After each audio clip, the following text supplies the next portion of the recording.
हाँ, मुझे अंडे देने हैं, पर कोई सुरक्षित जगह ढूंढनी पड़ेगी जहाँ मेरे अंडों तक कोई भी ना पहुँच पाए। मुझे अपने अंडों और होने वाले बच्चों की खूब सुरक्षा करनी होगी। कौवा अपने अंडों के लिए सुरक्षित जगह ढूंढती है और उड़ते उड़ते बहुत दूर जंगल में एक जगह उसे एक सुरक्षित पेड़ दिखाई पड़ता है। आहा, कितनी अच्छी और शांत जगह मिली है, और ये पेड़ भी कितना सुंदर है। यहाँ मैं अच्छे से अंडे दे पाऊंगी और किसी को पता भी नहीं चलेगा। कौवा होशियार होने के साथ साथ बहुत मेहनती भी थी। वो अकेले ही बिना किसी की मदद से घोंसला बनाना शुरू कर देती है, क्योंकि उसे किसी पर भी भरोसा नहीं था।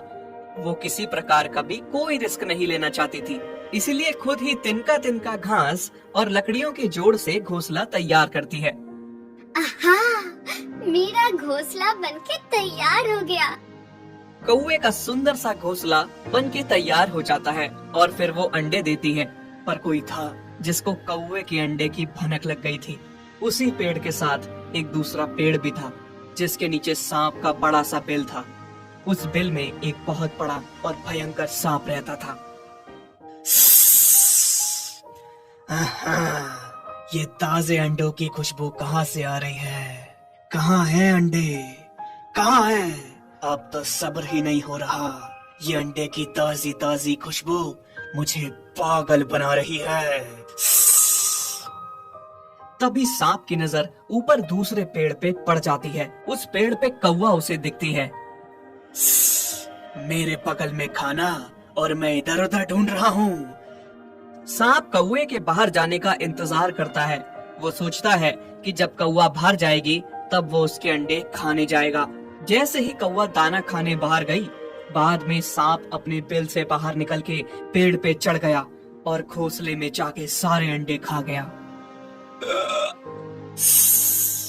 हा, बहुत मजा आया ताजा ताजा अंडे खा के। जब कौवा दाना खा के वापस अपने घर आती है और अपने अंडे नहीं पाती तो मेरे अंडे कहाँ गए? कौन ले गया? थोड़े दिनों में अंडों से मेरे बच्चे बाहर आ जाते। किसने खाए मेरे अंडे? सांप अपने बिल में सो रहा था, तभी उसे अंडों की ताजा गंध आने लगी। जैसे ही कौवा दाना चुगने बाहर जाती है कि सांप पीछे से जाके कौवे के सारे अंडे खा लेता है। बहुत ही मजा आया, बहुत ही स्वादिष्ट अंडे थे। कौवा जब वापस शाम को अपने घोंसले में लौटती है और देखती है कि फिर से अंडे गायब हैं, तो फूट फूट के रोने लगती है। कौन है जो बार बार मेरे अंडे खा रहा है? हे भगवान, मेरे साथ ऐसा कौन कर रहा है? अब मुझे पता लगाना ही होगा, ऐसा कौन कर रहा है। अगले दिन कौवे ने फिर से अंडे दिए और पता लगाने के लिए खुद छिपके देखने लगी कि आखिर कौन है जो उसके अंडे खा रहा है। अंडों की गंध सूंघते हुए सांप फिर से पेड़ पे चढ़ गया।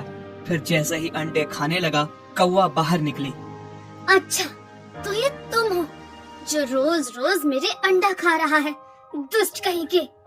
कौवा सांप से बहुत लड़ने की कोशिश करती है। वो अपनी जी जान लगा देती है अंडे बचाने में, लेकिन सांप से हार जाती है और सांप एक बार फिर से सारे अंडे खा लेता है। कितने निर्दयी हो कि ऐसे मेरे अंडे खा गए। तुम्हें तो नहीं छोड़ूंगी। बिद्दी भर कौवा मुझसे मुकाबला करेगी? तुम मान क्यों नहीं लेती कि तुम मेरा कुछ भी नहीं बिगाड़ सकती हो? कहाँ मैं इतना बलशाली और कहाँ तू कमजोर सी कौवा। अगर मेरा बस चलता तो मैं अभी के अभी तुझे खा जाता, पर नहीं, मैं ऐसा नहीं करूँगा। अगर मैं तुझे खा गया तो जो रोज तेरे अंडे खाता हूँ वो कहाँ से खाऊंगा? चल, तेरी जान बख्श देता हूँ, पर कल मेरे लिए अच्छे अच्छे अंडे देना ताकि मैं मजे से खा सकूं। कौवा बहुत दुखी हो जाती है, रोती है और सोचती है ऐसा क्या करूं जिससे सांप को सबक भी सिखा सकूं और अपने अंडों को भी बचा सकूं। फिर एक दिन की बात है, कौवा बहुत परेशान होती है और रोती है। तभी वहाँ से एक बुजुर्ग नैना निकलती है। बेटी क्या हुआ? तुम रो क्यों रही हो? बताओ मुझे, शायद मैं तुम्हारी कुछ मदद कर पाऊं। कौवा बुजुर्ग मैना को अपनी सारी परेशानी बताती है। मैना उसे बताती है कि वो उसे परेशानी से बाहर निकाल सकती है और सांप को भी सबक सिखा सकती है। मैना ने उसे समझाया कि आगे उसे क्या करना है।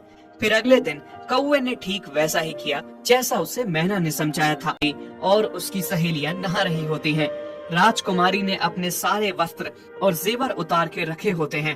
कौवा उड़ती हुई आती है और राजकुमारी के जेवर छाट के कंगन निकाल के उड़ जाती है। अरे अरे, मेरे कंगन!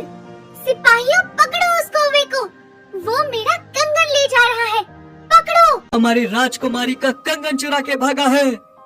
कौवा भागते भागते सीधा उस बिल के पास आ जाती है जहाँ वो सांप छुप के बैठा था और कौवा उस कंगन को बिल के अंदर डाल देती है और खुद जाकर अपने पेड़ पे बैठ जाती है। अरे, इस कौवे ने तो कंगन बिल के अंदर डाल दिया है, अब क्या करें? करना क्या है? राजकुमारी का कंगन वापस लेकर ही जाना होगा, नहीं तो हम जिंदा नहीं बचेंगे। तोड़ दो इस बिल को और कंगन निकालो। तीनों सिपाही डंडों से बिल को तोड़ने लगते हैं। तभी थोड़ी देर में बिल से सांप बाहर निकलता है। हाँ, इसमें तो सांप है।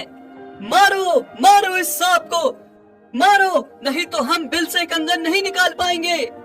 इस तरह से सिपाही डंडों से पीट पीट कर सांप को मार डालते हैं और बिल को तोड़ के कंगन निकाल लेते हैं। आहा, मजा आ गया, मजा आ गया। कौवा बुजुर्ग मैना का धन्यवाद देती है। मौसी, अगर आप ना होती तो मेरा क्या होता? आपने मुझे समझाया कि हमेशा सूझबूझ से काम लेना। आपने ही मुझे हिम्मत दी, मुझ में ताकत लाई उस सांप से लड़ने की, वरना मैं तो हार मान बैठी थी। धन्यवाद मौसी आपका।